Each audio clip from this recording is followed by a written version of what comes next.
Good afternoon and welcome to another edition of our Lunch and Learn series here at TELUS Science Museum in Cartersville. A special welcome to our in-house and also our online audience today. I'm David Dundee, Director of Education, and I'm excited to be here again for another Lunch and Learn. I wanted to first thank our sponsors, Century Bank of Cartersville, Courtyard Marriott of Cartersville, and also Homelight for their generous support of our teaching science here at the museum. Wanted to let you know about some upcoming Lunch and Learns. In January, our next Lunch and Learn will be on the 26th, and we will have our own Hannah Isla talking about thirst, things to come. Where do we get our water from? And she is our geology program manager and will be talking about that. Next up in Ask the Expert, our virtual program will be on January 12th, and we'll have Rick Young talking to us about building a Wright Flyer. Rick Young is one of the recognized experts in the world of building replicas of the Wright Flyer. Actually has built some replicas for the Smithsonian. And coming up next in our sci-fi or our night lectures, we have on January 21st, Making Dinosaurs. And we'll have an artist named Rick Spears coming up to talk to us about how he actually makes dinosaurs. And so that'll be a fascinating talk that particular night. Today we have more fun with amateur ham radio, and so I hope you're all having ham sandwiches out there preparing for our talk today. And we have our own Bob Finger who's going to be talking to us today about amateur radio, also known as ham radio. With over 46 years of experience as a radio amateur, he'll be talking about the origins of radio, how to become a ham, how license classes, and expanding the digital communications in ham radio. And so I'm really excited to hear about how this hobby comes along in the 21st century. So without any further ado, I want to pass on the podium here to our own Bob Finger. Welcome. Thank you. Thank you. All right. Well, it's great to be here today. So what is this thing about amateur radio? Again, my name is Bob Finger, and I'm licensed to operate the station KB4YD. And those are given to us from the Federal Communications Commission. So once you qualify for a license, you'll get your own call sign too. Now at the top we have CQ, CQ, CQ. And this is a shorthand that we use in amateur radio, and it means seeking you. And often this is the first signal that goes out, and then someone will, if you're lucky, give you a call back, and we start a communication. Well, we're here, we're communicating, so let's find out a little bit more during this time about amateur radio. I like to think of it as the ultimate STEAM hobby, and that is science, technology, engineering, art, and the M word, math. And so we'll see how this applies as we go through the talk today. Also, did you know that ham radio is well over 100 years old? Some of the earliest stations began in the late 1800s, but the way that we know amateur radio today has largely been decided and formed from the 1920s on, when federal regulation was needed because the hobby was getting so big and the need for radio spectrum was getting so large. So with that, let's proceed. What is radio anyway? Well, radio was invented by, well, one of two men in most people's opinion. One of them was Marconi, the other was Tesla. Now, according to the latest rules, Tesla is the official and creator of radio, but he wasn't really a good entrepreneur. He had many ingenious devices that he came up with and patents, which a lot of people were able to use and make some money off of, and he died relatively a pauper.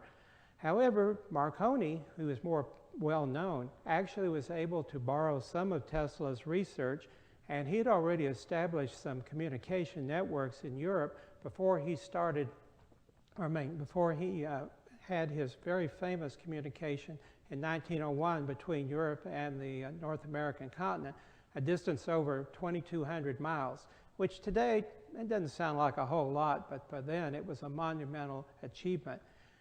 Now, both of these men owe a lot to two other people. One of them was James Clerk Maxwell of the famous Maxwell equations, and at that time he had a hypothesis that, and theorized that these waves actually exist.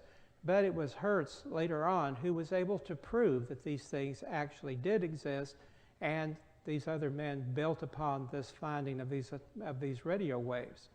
Now, I wanted to throw in Reginald Fessenden down there because it's kind of funny. You know, we have standard broadcasts today. We listen to FM, AM radios, don't think much about it. But he's credited with having the first broadcast in the way that we know it today. And it only went for a few miles. But in that day, that was still quite an achievement. Just like with many things, computers, cars, airplanes, whatever technology, a lot of times it's more than one person that really does create this. And I have a list at the bottom that has several names of major contributors to radio. And you can see Thomas Edison down there, and you might see Alexander Graham Bell and many others. So it's just not one person, but when you're the rock star, like, you know, Marconi and Tesla, a lot of people, you know your name. So exactly what are we using when we're talking about radio? Well, radio is part of the electromagnetic spectrum. And the way I like to think of how these waves propagate, if you had a still pond of water and you dropped a rock into it, you notice how the ripples go away from the rock. Well, if we had a transmitter and we were transmitting radio waves, it would have oscillations like that going out, but it would be very much more power and many of them at a time. In fact, thousands and even millions of them going at a time. So that's what our radio wave is. It's just oscillations of these electrical currents. So we have this chart here, and it talks about that the radio, AM radio being, at the bottom, but it really isn't the bottom, because radio frequencies can go as low as 3,000 hertz and as high as about 330 gigahertz. And ham radio actually has some frequencies that are down about 150 kilohertz, about 2.5 times lower than the standard AM broadcast band. And this shows that amateur radio cutting off, fairly soon, but actually we go well past microwave ovens in frequency, and in fact some people are experimenting with communications with lasers and also other infrared devices. So it's quite a large spectrum that it actually does cover. Now, the thing that makes this valuable is that we're able to put information on these waves, and by putting that information, it helps us to communicate with each other and send important data all around the world, and to each other for that matter. So what does radio amateurs do? Well, the first and most primary thing we do is that we are a service organization. I know many of you saw the horrible destruction that happened last weekend in Kentucky and other places. And mobile stations like that you see in the larger picture here are things that we can deploy and actually go into these areas and provide communication. Just looking at those pictures, it didn't seem there were many telephone lines left, and there may or may not have been any cell towers left. But one of the most treasured messages that you can get during one of these emergencies is a simple saying, "Hey, hello, we're okay." And so we do a lot of those kind of messages for people who are stricken in these areas, and hopefully bring some comfort to their family. But that's not all we do. There's lots of other things, like the races you see down there. We actually, over in Floyd County where I live, we have an area called the Pocket, and you can forget about using cell phones in there. And radio itself is not real good there, but we're able to take portable repeaters, provide relay links for health and safety for the bicycle rides that go through the Pocket, and other events similar to that. One of my favorite things, though, is just to get on the air and talk to people. And there was a guy that's in a show that you might know named McGee, and it's in NCIS, and they did an episode where he was a ham radio operator at one time. And he made the great comment that it was social media before there were computers. And that's always kind of stuck with me because many of the things we do is just getting to know each other and having this worldwide group of amateurs who kind of have a common theme and a common purpose. So I hope that you might consider that, as we learn more about it. One last thing, though, I'd really be amiss by not mentioning is that a lot of us are involved in emergency training and provide weather spotter services, and something that you might like to get into. And so this helps us to, even in our local area, give the National Weather Service and other organizations a lot of useful, good, on-the-ground type information. Now, becoming a ham operator today, I think, is easier than ever. Back when I started many years ago, it was kind of difficult. And you must absolutely have to have a license in order to transmit legally, on the ham bands. Now, the biggest stumbling block I had was the Morse code requirement. It took me months to learn how to even send and receive 5 words of code. And I never was really good at it, but, I had to have it if I wanted to advance in the levels of licensing. So today, we don't have that barrier to entry anymore. Several years ago, it was decided that Morse code might be a little bit obsolete in light of the computer ways we can communicate, so they dropped it as a requirement. However, it's still used a lot, and it's a fun thing to learn. And basically, as you advance through things, the higher license you get, the more frequencies that you can use. Now, the American Radio Relay League is a good source for information on ham radio, and I've used their facilities quite a bit. It's on a website, and you can find a lot of good stuff about how to become a ham. There's other resources that are available to you as well. There's a magazine called QRZ, and QRZ.com has a lot of great information. And I really like going to YouTube. There are some great folks on YouTube that are radio amateurs, and they have different programs talking about different aspects. But one of my favorites is Dave Kessler, who has the Ask Dave websites. And if you go to that, I would recommend that you start at the beginning and go through his series for as long as you're interested, and he will give you a lot of great information on how to be a radio amateur and how to get your equipment working and so forth. And there are also many apps for the iPhone and Android phones, as well as the associated pads that run those operating systems. I know for the last exam I took, I actually downloaded an app. It not only gave me sample tests, it scored what I was doing, and sometimes gave me hints on how I could do things better. So there's lots of things available. Now today, unlike the past, we're down to only 3 classes of license. At one time, there were about 6 classes of license available to you. The first level is called the technician class, and this basically works with the higher frequencies, although there is some access to the lower frequencies also available to you. We use the little handy talkies you see pictured up there for many of the communications. Now, if you'd like to work with something that relied more on the atmosphere to send your waves around, you might want to consider getting the general class license. This is a generous mix of a lot of different bands and frequencies, and just about everything you'd ever need as a ham radio operator. Here we rely on these lower frequencies, a layer of the atmosphere called the ionosphere. Now, the ionosphere actually bounces radio waves around. You might have heard the term skip, and about every 250 miles, or give or take some, that you can actually skip around the world and have communications on these lower frequencies. And last, at the top of the level, is called the amateur extra class. Once you achieve this, though, you're more of a helper to other people. Yeah, you got access to all the ham bands that you want to use, but I find the in-depth knowledge and study that you have to have in order to use these frequencies, it's a very good idea, to try to help other people because it just enhances your learning. And so that's generally what people do.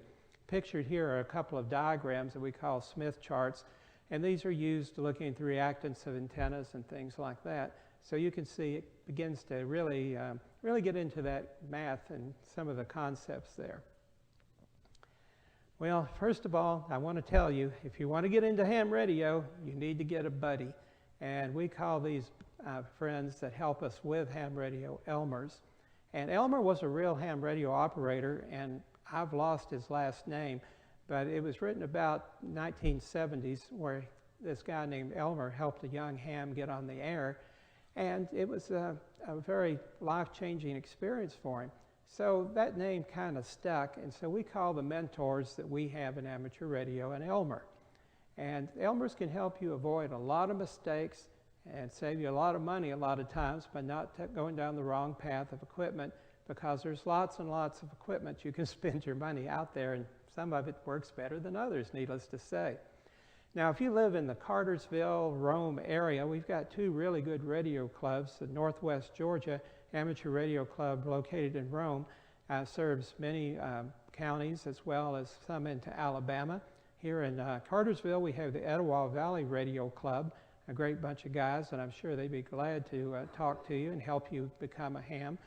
And also we have the Atlanta Radio Club, which has been established a very, very long time.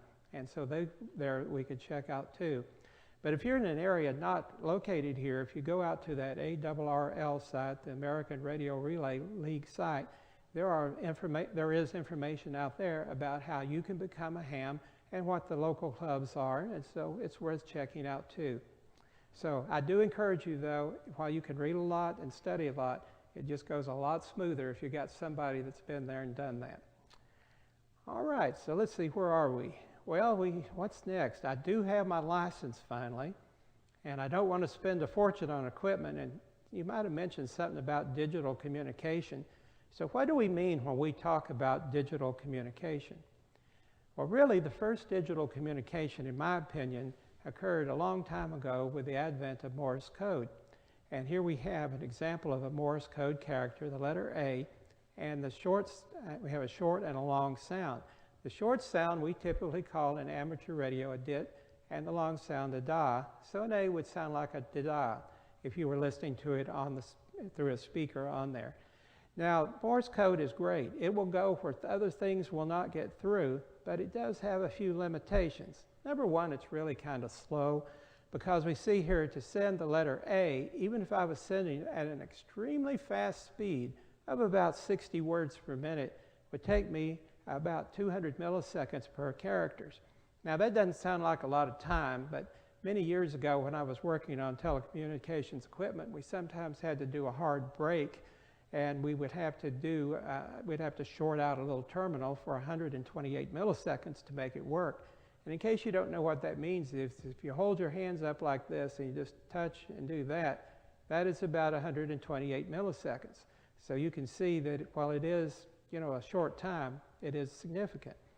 Now today we use computers, and of course there's the letter A in ASCII code, and we can send that in less than a millisecond, and so you just see how more efficient it is.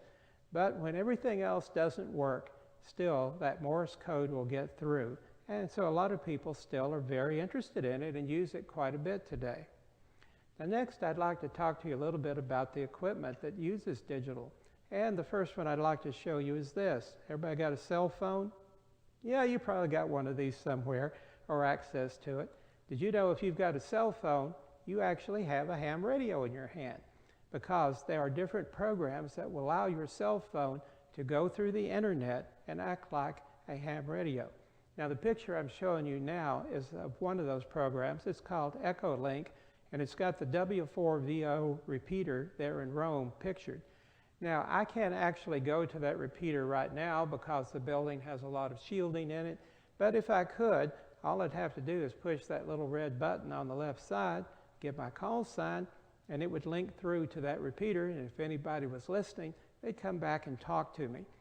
And it's not only good just going to Rome. Actually, with this particular app, they have repeating stations all over the world that are connected together in a massive network. So that's just one way that you could get on the air without having to spend a lot of money. So how do these messages really travel? I keep mentioning the internet and other things.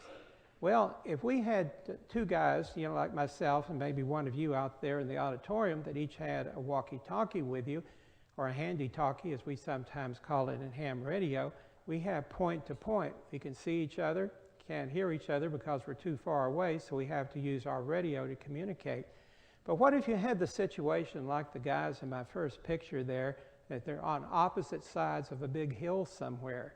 So that can be kind of a problem, couldn't it? Because you know what? The radio waves go through hills. Generally they won't, but and sometimes it might be possible. So what we found out several years ago was that if we could automate a relay station, maybe we could cover more distance. And this is what's pictured here. On top of that hill or tall building or whatever the obstruction is, we have a tower. It has an automatic relay station, and it will receive a signal from one radio, rebroadcast it to other people in the area. And so we might be able to go like a 60-mile or more radius of a particular hill, mountain, or building in order to communicate. Just kind of depends, on the terrain around that area. Well, somebody thought, well, if we could do that with a repeater, could we do that with the internet? And so the bottom picture is kind of showing you doing that with the internet. The person on the left is talking through her radio into a computer, which is represented by a cell phone here, goes across the internet, and maybe on the other side of the world, a repeater on top of a tall building is rebroadcasting that conversation. And so that makes it kind of neat how that we have all these ways that now that we can send signals besides just relying on the ionosphere to bounce them back. We can actually use other technologies to make it more reliable. Now, I just want to give a brief shout out for Joe Taylor. He's a doctor up at Princeton University who pioneered a lot of techniques in order to detect weak signals.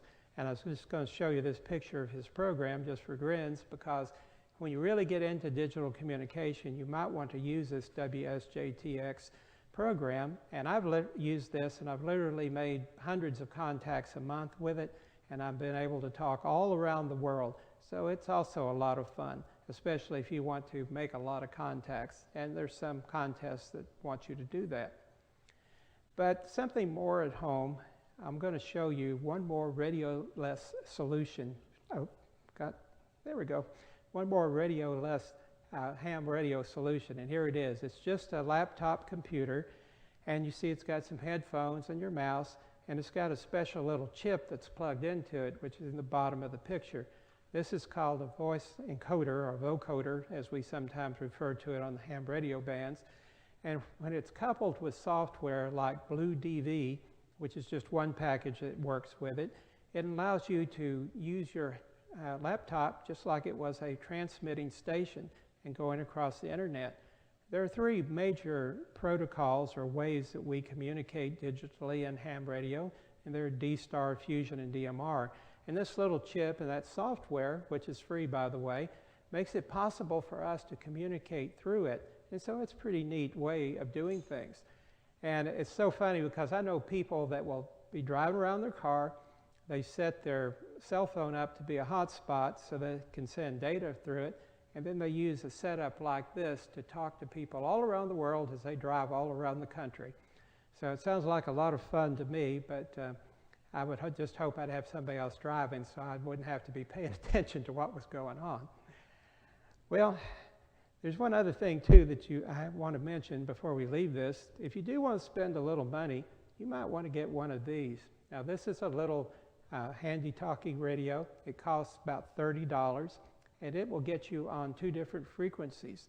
So I hope you see that now that you really don't have to spend a lot of money in order to get onto the ham bands, which that was one time a great barrier of entry.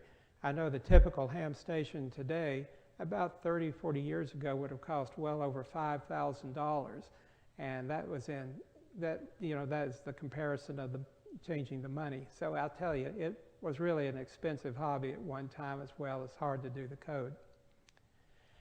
Well, let's kind of begin to summarize things up, because I said at the beginning, I thought ham radio was the ultimate STEAM hobby.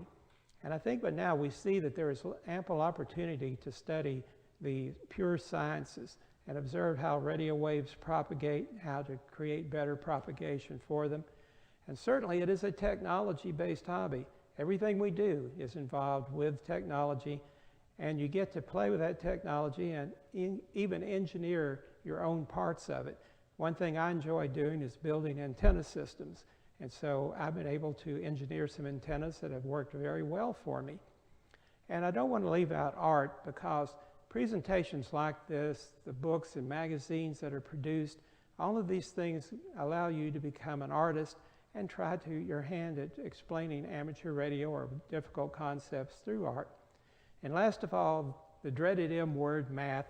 Anyway, I found that ham radio made the math a lot more meaningful to me, and by using it to do whatever I needed to do, to calculate antenna patterns or circuits, how much voltage, all this stuff, gave me a practical reason to learn all of that stuff and know algebra much better, and even some calculus figures into this too.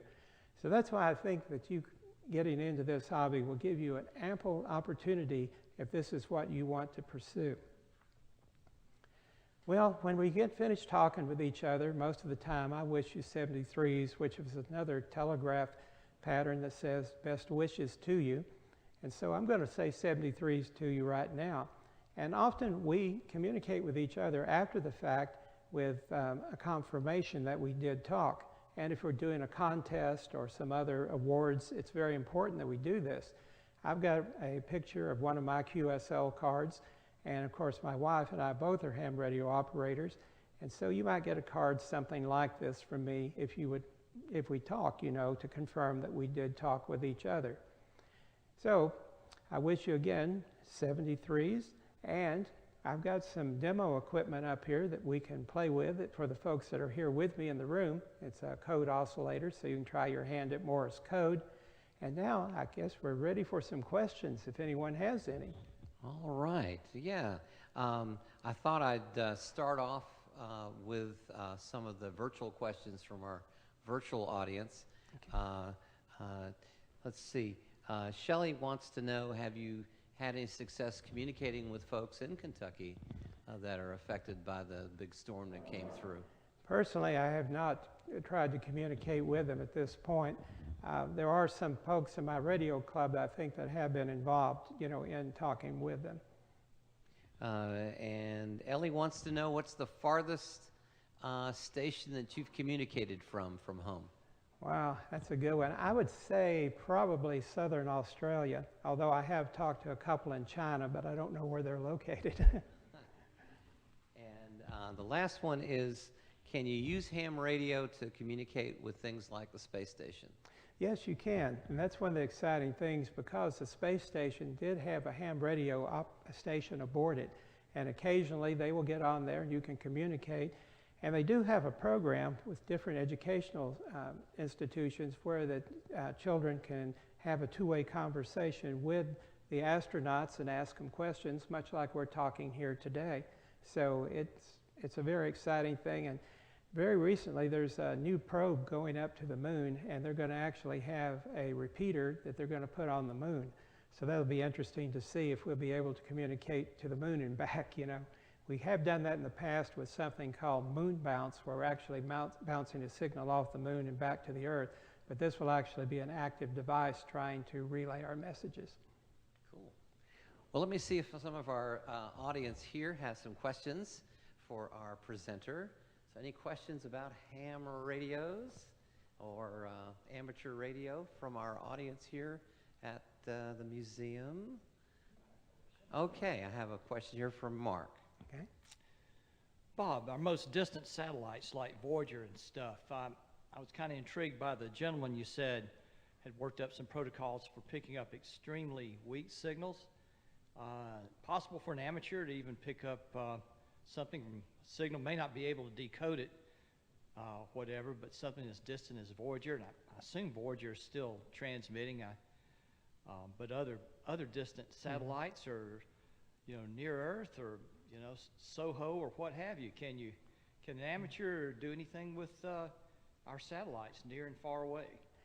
Yes, you can. Now, I don't know about Voyager, whether we could do that. That would probably require a tremendously big antenna, you know, because they are so very far away. Is Voyager still transmitting? I believe it is, yes. And what comes to mind is we have a program of amateur satellites that have been launched. One of the programs is called Oscar. There's some others that are out there. And several of them make passes over good old Cartersville every day. And so some of the folks in the Etowah Club actually have communicated on it. I've been there when they were using the transmitters. And funny as it sounds, you know, something like this is enough power to do it with the right antenna. And that antenna is something you could hold in your hand. As far as the commercial satellites, you know, like the James Webb or the Hubble or things like that, I don't know of anybody personally that's, you know, picked up their signals. It's not impossible, but I just don't know how that they would decode them, you know, properly. I do know that there are some amateurs that do a little bit of radio astronomy, and they have actually built some antennas and get some pretty fuzzy images, you know, from space, but you can actually tell, you know, what they're aimed at. So there's opportunities like that if space is what you'd like to do. All right. Any more questions from our audience here at the museum? All right. Let me just check the virtual, Okay. our virtual audience and see if any more questions came in. Oh, there's a couple more have come in. One is, does the time of day matter when you're broadcasting? And the second part to this question is, what about weather? How does that affect transmission or receiving? Well, both of those can really affect it. It depends on the frequency, though, to a large degree. If we go back to our friend Marconi, he was broadcasting right in the middle of the AM radio band, about 850 kilohertz. And he did it during the daytime, which by all accounts probably should not have worked, but it appeared to work for him. But anyway, that particular case, it would have been better if he had done it at night, because the ionosphere would have been charged up more and he would have been able to bounce his signal across easier.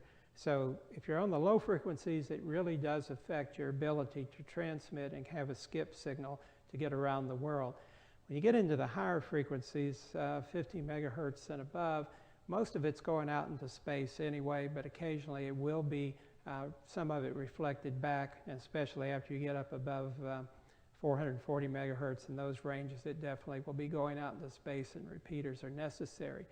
As far as weather goes, it can sometimes really change things. Sometimes when cold fronts are coming through, they will reflect the radio signals, so it's possible that a cold front could help you get propagation to somewhere. And also it's kind of interesting, we have something called the gray line. It's kind of the transition from night to day, and it can sometimes affect how well you can transmit and where you can transmit. All right. Well, Bob, thank you so much for your time today. It's been a pleasure. And please tune in again soon to our next broadcast for Ask the Experts coming up next, and also later on next month for our next Lunch and Learn. And for now, we're signing off here at TELUS. Thank you so much for joining us for Lunch and Learn today.